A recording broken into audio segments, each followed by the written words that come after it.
Hello students, मैं अमित राठौर आपका स्वागत करता हूँ फार्मेसी विद अस पर। और इससे पहले के लेक्चर में एक वन शॉट में हमने जनरल फार्माकोलॉजी का पहला chapter B pharm fourth semester का पढ़ा था। वो पूरा फार्माकोकाइनेटिक पर बेस्ड था और ये पूरा फार्माको डायनेमिक पर बेस्ड है। तो डायनेमिक क्या होता है? जैसे आपने कोई दवाई खाई, दवाई अंदर गई, दवाई अंदर जा कर के ऑरल रूट से सपोज करो खाई और उसका डिसइंटीग्रेशन हुआ, उसका डिसोल्यूशन हुआ। अगर वो एसिडिक मीडियम की दवा है तो वो एसिडिक मीडियम में घुलेगी, अगर बेसिक मीडियम की तो बेसिक मीडियम में घुलेगी। यानी अगर एसिडिक मीडियम की है तो एब्जॉर्प्शन किसके द्वारा हुआ? वही स्टमक के थ्रू उसका हो गया। और अगर बेसिक की है तो स्मॉल इंटेस्टाइन के थ्रू। तो दवा ने क्या इफ़ेक्ट दिया बॉडी में जा कर के?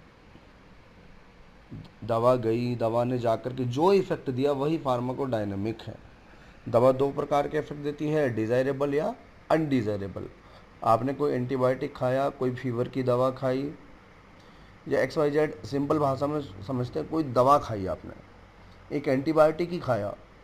सपोज कीजिए सिवेक्जिम और ऑफ्लोक्सासिन का कॉम्बिनेशन हमने बुखार में खाया, वो भी साल्मोनेला टाइपी जो बैक्टीरिया था उसके रिगार्डिंग।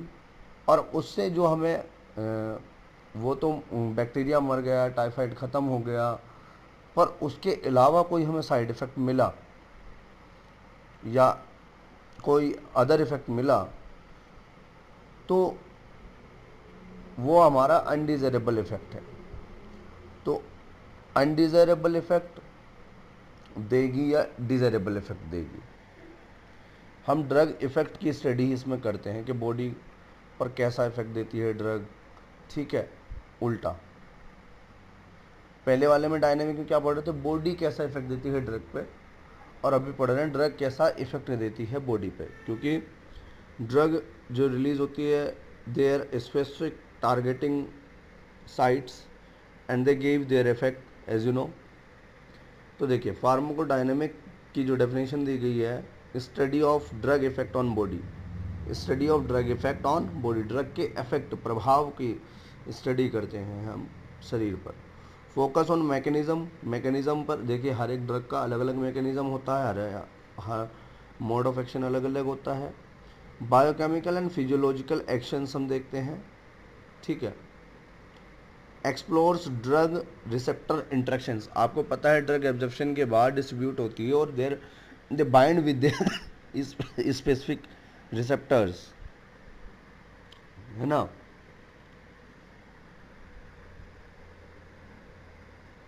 अब हम आते हैं मैकेनिज्म ऑफ ड्रग एक्शन।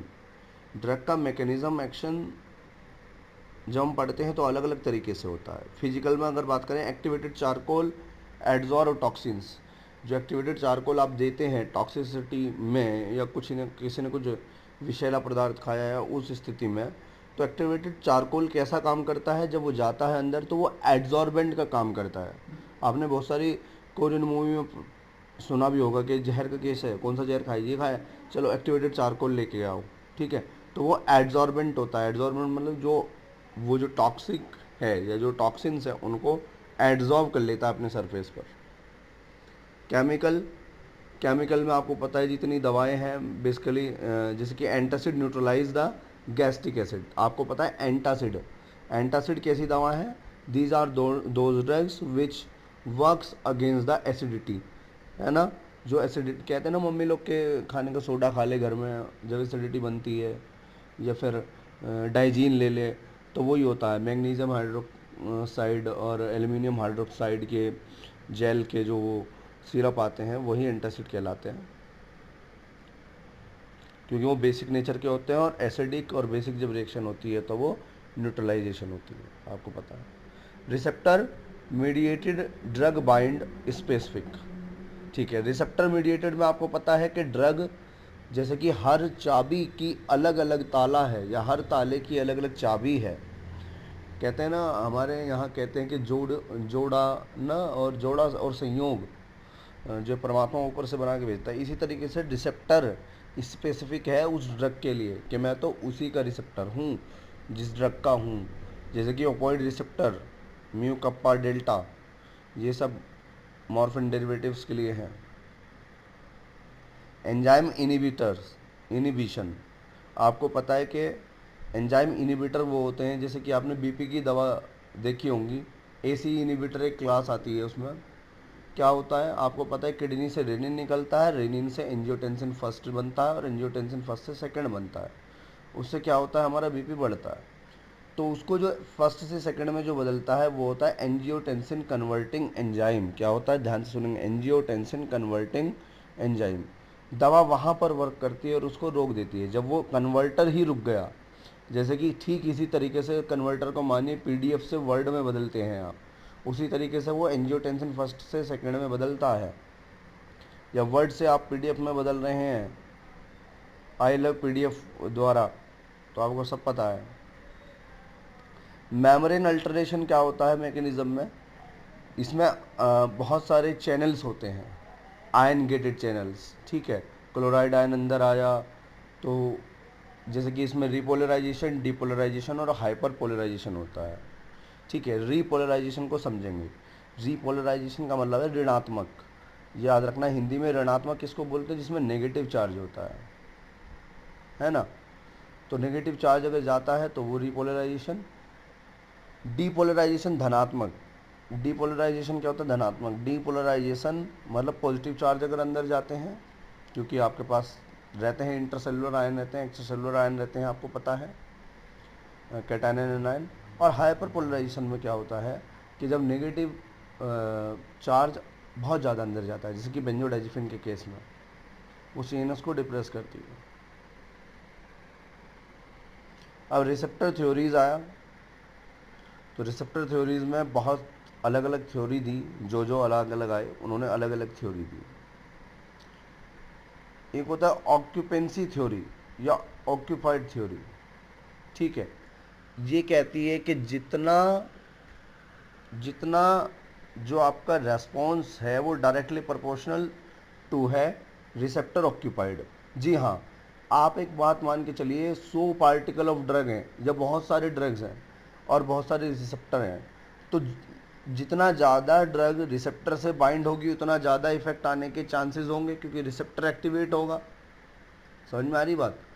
तो रिसेप्टर जितने ऑक्यूपाइड हैं, जितने ड्रग ने ऑक्यूपाई रिसेप्टर कर लिए हैं, वो डायरेक्टली प्रोपोर्शनल होंगे रेस्पॉन्स उतना ही इफेक्टिव होगा जितना रिसेप्टर ऑक्यूपाई हैं। जो खाली हैं वो क्या रेस्पॉन्स देंगे, ज्ञान तो वही दे सकता है जो भरा हुआ हो। दूसरा आता है रेट थ्योरी। रेट आपको पता है कि क्या होता है, रेट दर होती है कि इतने पर घंटा, इतने पर मिनट, जो हम नॉर्मल में सुनते आ रहे हैं। और रिसेप्टर के केस में क्या होगा कि रेस्पॉन्स डायरेक्टली प्रोपोर्शनल होगा बाइंडिंग रेट, कितने रेट से ड्रग बाइंड कर रही है उतना ही जो है रेस्पॉन्स होगा किसी ड्रग का। अगला है 2 स्टेट मॉडल। इसने कहा है कि रिसेप्टर की जो साइट्स होती हैं वो एलोस्टैटिक साइट्स होती हैं, या फिर उसकी एक साइड तो एक्टिव होती है, पर रिसेप्टर में 2 स्टेट मॉडल में क्या होता है, एक एक्टिव भी हो सकती है और एक इनएक्टिव भी हो सकती है। मान लीजिए एक साइड थी, एक्टिव साइड थी, ड्रग जाके उससे बाइंड हो गया, बहुत अच्छा, और उधर दूसरी अल्टरनेटिव साइड पे कोई ड्रग आके बाइंड हुई जिसने पूरा रिसेप्टर का शेप ही चेंज कर दिया, उसकी आकृति चेंज कर दी। वो स्पेयर रिसेप्टर मैक्सिमम इफेक्ट, ठीक है, 100% ऑक्यूपेंसी नीडेड। स्पेयर रिसेप्टर में क्या होता है कि ऑक्यूपेंसी नीडेड रहती है, हमें 100% ऑक्यूपाई करे। ऐसा नहीं कि सीट है तो चल भाई आधी में तुझे बिठा लेता हूँ और आधी में इसको बिठा लेता हूँ, अगर मेरे पास एक सीट है मैं ट्रैवलिंग के लिए जा रहा हूँ, नहीं, पूरा एफिशिएंसी के लिए, पूरा इफेक्ट के लिए हमें पूरा ही उसका बाइंडिंग चाहिए होता है। क्लासिफिकेशन ऑफ रिसेप्टर मैंने आपको पहले भी बताया, आयन चैनल रिसेप्टर्स होते हैं, फास्ट सिग्नलिंग, निकोटिनिक, ये सब आपको एग्जांपल पता ही है। GPCR बहुत ज़्यादा क्वेश्चन आता है, डिटेल में आप आगे भी पढ़ते हैं। जी प्रोटीन कपल रिसेप्टर जो होते हैं उसमें इंटरसेलुलर लूप्स होते हैं, एक्स्ट्रासेलुलर लूप्स होते हैं, एगोनिस्ट साइट होती है बाइंडिंग की, एगोनिस्ट ड्रग उससे बाइंड होता है, बाइंड होकर के इलेक्ट्रिकल इलेक्ट्रिकल इम्पल्सेस जनरेटेड, वो मैसेज, और वही है जीडीपी से जीडीपी में बदलता है, जीडीपी से जीडीपी में बदलता है, एक्टिव और नॉन एक्टिव, वाइस वर्सा, ऐसे इफेक्ट देते हैं। तो उसको आप और डिटेल में जा करके पढ़ सकते हैं, ये वीडियो पूरा वन शॉट है। जैक स्टेट बेसिकली आपको पता है साइटोकाइनिन रिसेप्टर, ट्रांसक्रिप्शंस एंड मॉड्यूलेशंस, ये जैक स्टेट जो है उसके लिए बेसिकली अगर कहें तो आसान भाषा में तो hormones can be bind with this receptors, ठीक है। न्यूक्लियर रिसेप्टर में आपको पता है जीन रेगुलेटर स्टेरॉइड्स हो गया, इसमें जीन रेगुलेटर होते हैं, ये जीन को रेगुलेट करते हैं, जो आपका जीन होता है उसको रेगुलेट करते हैं, ठीक है। और एग्जांपल इसका स्टेरॉइड्स हो गया। अब अगली बात करें तो regulation of receptors. Regulation of receptor में आपको पता है, ये सब आपको पता है, upper regulation receptors due to antagonist, ठीक है, और पैथोलॉजी, ये सब पता है आपको। डाउन रेगुलेशन आपको पता है, या अप या down. Down regulation receptor with prolong agonist, जब एंटागोनिस्ट आए तो अपर रेगुलेशन हो रहा है, और जब एगोनिस्ट आए तो डाउन रेगुलेशन हो रहा है, तो आपको ये सब पता है। Prevents over stimulation. Over stimulation देखिए, अपर स्टिमुलेशन होता है, अपर रेगुलेशन होता है, डाउन रेगुलेशन होता है। आपको पता है कि अगर एगोनिस्ट यूज कर रहे हैं तो डाउन रेगुलेशन याद रखना, और अगर वो तो अपर रेगुलेशन एंटागोनिस्ट। तो ओवर स्टिमुलेशन के कारण हमें बेसिकली जो ये रेगुलेशन ऑफ रिसेप्टर है prevents over stimulation, over stimulation को प्रिवेंट करता है, और मेंटेन रखता है होमोस्टेटिस, यानी internal and external environment of the body same रखता है, ठीक है। Signal transduction mechanism. Signal transduction mechanism में आपको पता है जो सिग्नलिंग के थ्रू चलते हैं, ऐसे जैसे कि मैसेंजर्स होते हैं अलग अलग, CAMP, IP3, डैग, कैल्शियम, ये सब कैल्शियम आयंस। जी प्रोटीन में इफेक्टर, एंजाइम्स, मैसेंजर्स, रेस्पॉन्स। तो आपको पता है जी प्रोटीन में इफेक्टर, एंजाइम, फिर वो मैसेंजर, फिर रेस्पॉन्स, मैसेज देगा और फिर रेस्पॉन्स, आपको पता है। Amplifies external signal into strong cellular action. ये क्या करते हैं, एम्पलीफायर का काम करते हैं। जैसे कि माइक है, माइक में आपका वॉइस है, आप बोल रहे हैं और वो दूर तक नहीं जा रही, तो एम्पलीफायर क्या करेगा, उस आवाज़ को 3 गुना, 4 गुना, 5 गुना, 8 गुना बढ़ा देगा। इस तरीके से काम करता है। दूसरा आता है डोज रेस्पॉन्स रिलेशनशिप।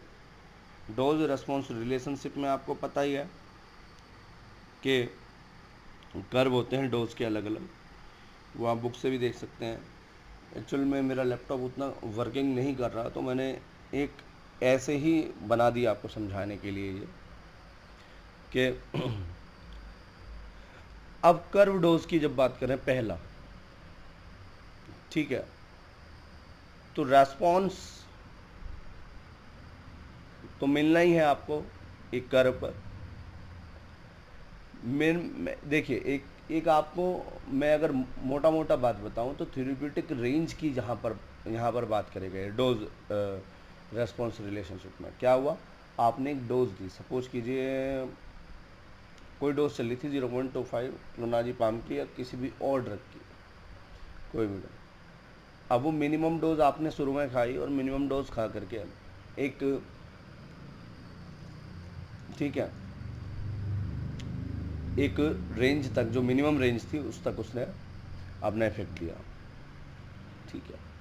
मिनिमम कोई भी डोज, कोई भी डॉक्टर मिनिमम डोज से स्टार्ट करता है। आपको पता है कि अगर सपोज कीजिए एक मूड स्टेबलाइजर है ल्यूरासिड, ठीक है, ल्यूरासिड है, तो वो अगर किसी पेशेंट को दे रहा है, मेनिया वाले को या फिर सीजोफ्रेनिया वाले पेशेंट को या ऐसे पेशेंट को, तो वो मिनिमम से स्टार्ट करते हैं 40 mg से, और जब मिनिमम से मैक्सिमम की तरफ ले जाते हैं, मिनिमम से मैक्सिमम तक कोई डोज चले जाए कोई दिक्कत नहीं कि मिनिमम इतनी है और मैक्सिमम इतनी है, पर अगर उस कर्व के बियॉन्ड मैक्सिमम से अलग चला जाए तो वो टॉक्सिक इफेक्ट देने लगती है ड्रग।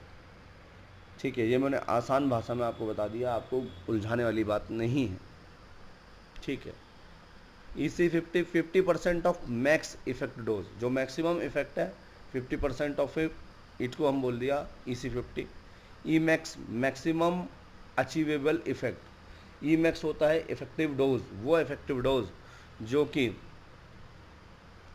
जो कि मैक्सिमम अचीवेबल इफेक्ट दे, जो आपका डिजायरेबल इफेक्ट चाह रहे थे। मान लीजिए 100% आप इफेक्ट चाह रहे थे तो 99% दे। अचीवेबल तो है वहाँ तक। Efficiency, ability to produce maximum response, अगर हम कहें एफिशिएंसी आपसे पूछा जाए तो वो एबिलिटी दवा की वो काबिलियत जो मैक्सिमम रेस्पॉन्स दे। और फार्माकोलॉजी में हमें फार्माकोलॉजिकल ओवरऑल रेस्पॉन्स के लिए मैक्सिमम रेस्पॉन्स होना बहुत ज़रूरी है बच्चों। जो मैं थ्योरेटिक की बात कर रहा था वो यहाँ पर भी मतलब थ्योरेटिक इंडेक्स क्या होता है, TD50 upon ED50, effective dose 50 करके, और TD50 ये इसका जो है निकालने का सूत्र होता है। TD50 क्या होता है, डोज टॉक्सिक टू 50% पॉपुलेशन, कि डोज अगर टॉक्सिक है 50% पॉपुलेशन पर, वो हो गया आपका TD50। ED क्या हो गया, ED क्या हो गया, इफेक्टिव फॉर 50% पॉपुलेशन, कि 50% आपने 100% पॉपुलेशन को डोज दी थी और 50% पॉपुलेशन पे वो इफेक्टिव हुई और 50 पे वो टॉक्सिक हुई, तो उसका रेशो निकाल लेते हैं। TI थ्योरेटिक इंडेक्स होता है सफ़र ड्रग प्रोफाइल। देखिए हर एक ड्रग की अलग अलग प्रोफाइल की जाती है। जैसे सीरम, जैसे कि सीरम लिथियम किया जाता है लिथियम की डोज के लिए। Lithium is a very very dangerous drug, I can से it is the least safest drug and it can be give into the manic disorders, schizophrenia, bipolar disorder, etc. uh, in simple we can say the psychological disorders or mood swing disorders we can prescribe the lithium dose. Okay, so so when the patient taking the specific drug or specific drug molecule, we were always focusing on a drug profile, if the drug cannot give their effect on a minimum dose, so we will increase the drug to the maximum dose, but we always checking the range of the drug. So we can find out the drug dose in the range, so it is okay. If it is beyond the range, so it can give the toxic effect to the body or toxic effect to the patient. Now combined effect of drug, combined effect of drug को हम ऐसे मान सकते हैं कि combine, हम दोनों combine हो गए, कंबाइन होकर के काम जल्दी होगा, और अगर कंबाइन नहीं होंगे तो काम जल्दी नहीं होगा।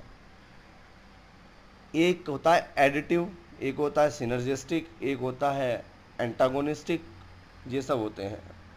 तो आपने एडिटिव का नाम सुना, 1 और 1 11, आपने एक फिल्म देखी होगी 1 और 1 11, 1 और 1 2 होते हैं वैसे तो, कि वो संजय दत्त और वो उसका गोविंदा का। तो 1 + 1 = 2। जैसे कि हम क्या करें, एडिटिव इफेक्ट ऐसे हो गया, एग्जाम्पल एस्प्रिन प्लस पैरासीटामोल आपने जब दिया, तो एस्प्रिन और पैरासीटामोल का, या फिर ये एस्प्रिन हटा दें तो हमने कहा पैरासीटामोल प्लस आइबुप्रोफेन। तो paracetamol is a analgesic and antipyretic drug, but with the ibuprofen it give more analgesic effect due to the ibuprofen. It is the additive. Synergistic कि जब एक ड्रग दी है और दूसरी ड्रग डी है, वो दूसरा ड्रग उस एक ड्रग के इफेक्ट को थोड़ा कम करे, घटाए, वो सिनर्जिस्टिक होता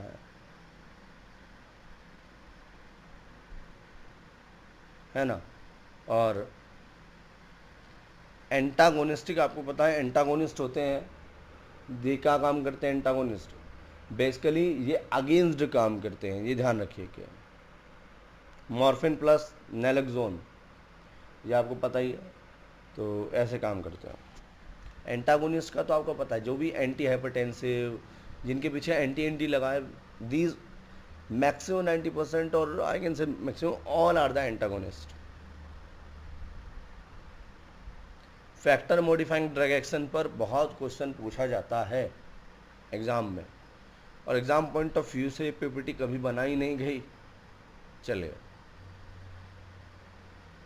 एज फैक्टर की बात करें तो न्यूनेंट्स और एल्डरली में अल्टर होता है मेटाबॉलिज्म, जो आपके न्यूनेंट्स होते हैं, और एल्डरली में जो होता है, एल्डर जो हो जाते हैं, बूढ़े, वयस्क नहीं कहेंगे हम, बूढ़े कहेंगे, बूढ़े जो वृद्ध हो जाते हैं, उनमें अल्टर होता है metabolism. Weight and BSA, weight and body surface area के साथ हमें डोज एडजस्टमेंट की नीड होती है बच्चों, जितना बॉडी सरफेस एरिया उतना एब्जॉर्प्शन उतना इफेक्ट, वो आपको पता है।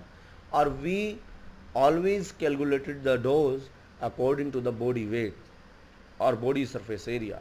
सेक्स, आपको ये बात पहले से ही पता है, जो आपने पोसोलॉजी में पढ़ी होगी, कि सेक्स का भी कुछ कुछ ड्रग्स पर बहुत इफेक्ट पड़ता है। जैसे कि अगर आप किसी फीमेल को माइल्ड सेडेशन वाला कोई ड्रग देते हैं तो इट गिव फास्टर इफेक्ट, और आई कैन से कि बहुत ज़्यादा वो इफेक्टिव होता है एज़ कम्पेयर टू मेल। तो फिजियोलॉजी पर भी डिपेंड करता है कुछ ड्रग के इफेक्ट। अगर हम बात करें तो जैसे कि hormonal differences impact drug effect, hormonal differences के कारण भी कुछ ड्रग के इफेक्ट जो है प्रभावित होते हैं। डिजीज़ स्टेट, अगर कोई डिजीज़ पहले से ही है तो ड्रग इफेक्ट को ज़रूर वो प्रभावित करती है। जैसे कि लीवर किडनी डायफंक्शंस, कि लीवर और किडनी का प्रॉपर से ना काम करना अल्टर करता है काइनेटिक को, बिल्कुल ड्रग के काइनेटिक को ही प्रभावित करते हैं ये सब चीज़ें। कि अगर कोई डिजीज़ पहले से ही प्रेजेंट है, या तो उसके मेटाबॉलिज्म को इफेक्ट कर रही है, या उसके एक्सक्रीशन को इफेक्ट कर रही है, या उसके, देखिए लीवर और किडनी डायफंक्शन में तो इतना बात है, लीवर अगर लीवर अपना अच्छे से फंक्शनिंग नहीं कर रहा तो मेटाबॉलिज्म को प्रभावित करेगा, कॉमन सी बात है, जिस बच्चे ने पढ़ा होगा। और अगर किडनी है तो वो एक्सक्रीशन को प्रभावित करेगी। ठीक है, टॉलरेंस में बहुत बार समझा चुका हूँ, एक बार और समझा देता हूँ कि जब आप एक दवा खा रहे हैं, सपोज कीजिए एक दवा का अब्यूज़ किया जा रहा है, which are the benzodiazepine category of the drug, like alprazolam, अभी 0.25 खा रहे हैं, एक टाइम के बाद में जाकर के उसने इफेक्ट देना बंद कर दिया है। और इफेक्ट देना जब बंद कर दिया है, क्योंकि आपकी बॉडी उसको टॉलरेटेड हो गई है, उस डोज के अकॉर्डिंग वो एडजस्टेबल हो गई है, अब उसको और डोज चाहिए तो उसको बढ़ाना पड़ता है, क्योंकि उससे ही उसको एंडोर्फिन्स का रिलीज़ होगा, उसको अच्छा लगेगा और ये सब लगेगा ब्रेन में। ये भी एक कहीं ना कहीं कारण है। तो अब एडवर्स ड्रग रिएक्शंस में हम बात करते हैं, टाइप ए में बात करते हैं, प्रिडिक्टेबल। टाइप ए की जो एडवर्स ड्रग रिएक्शन होती हैं उसको हम प्रिडिक्ट कर सकते हैं, डोज के डिपेंडेंट होती हैं। जैसे कि हाइपोग्लाइसीमिया एक एग्जांपल हो गया, तो हमको पता है कि कोई ड्रग दी थी तो हाइपोग्लाइसीमिया या कुछ ऐसा, तो इन सब चीज़ों से शुगर घट रही है या बढ़ रही है, या क्या हो रहा है क्या नहीं हो रहा है, ठीक है, ऐसा भी हो जाता है। टाइप बी में अनप्रेडिक्टेबल होता है, हम उसको प्रेडिक्टेबल नहीं कर सकते हैं, हम कहते हैं ना future can be can't not predictable. तो अभी हम क्या बात कर सकते हैं कि इम्यून एलर्जी, यानी वही है आईजी एंटीबॉडी पर जो आधारित जो एलर्जिकल रिएक्शंस होंगी वो। टाइप सी में क्रोनिक यूज़ बोलते हैं, क्रोनिक यूज़ में ऑस्टियोपोरोसिस एक एग्जांपल है कि ऑस्टियोपोरोसिस हो सकता है। डी से होता है डिलेड, अलग अलग किताबों में अलग अलग हिसाब से दिया गया है, पर मैंने उसको बहुत सिंप्लीफाई कर दिया। डी से होता है डिलेड, यानी जो डिलेड, थोड़ा लेट एक्शन दिखाती हैं, ठीक है, या अपना उनका एडवर्स इफेक्ट लेट पड़ा चलता है, जैसे कैंसर हो गया। और ई से होता है विड्रॉल इफेक्ट्स, जब आपने किसी ड्रग को वापस लिया तो उससे इफेक्ट हुए। ठीक उसी प्रकार से जैसे कि कोई नींद की दवा का सेवन कर रहा था, बेंजोडाइजेपिन क्लास का सेवन कर रहा था, और जैसे हटाया तो सीजर्स और ये सब उसको पढ़ना शुरू हो गया। अब बात कर लेते हैं ड्रग इंटरेक्शन की। तो ड्रग इंटरेक्शन, ड्रग एक दूसरे से इंटरेक्शन, किसी रोज़ उनसे मुलाकात होगी, है ना, ऐसा होता नहीं है। वो कहते हैं हर किसी को मुकम्मल जहाँ नहीं मिलता और किसी को ज़मीन किसी को आसमान नहीं मिलता बच्चों। चलिए, फार्माकोकाइनेटिक इफेक्ट एडीएमई, एडीएमई का जो इफेक्ट है एडीएमई प्रोसेस, ठीक है, यानी फार्माकोकाइनेटिक जो है हमेशा किसको प्रभावित करेंगे अगर ड्रग इंटरेक्शन में हुआ तो एडीएमई प्रोसेस को, यानी एब्जॉर्प्शन। मतलब मैं उल्टा बोल गया हूँ, ऐसा नहीं होता है, मैं उल्टा बोल गया हूँ।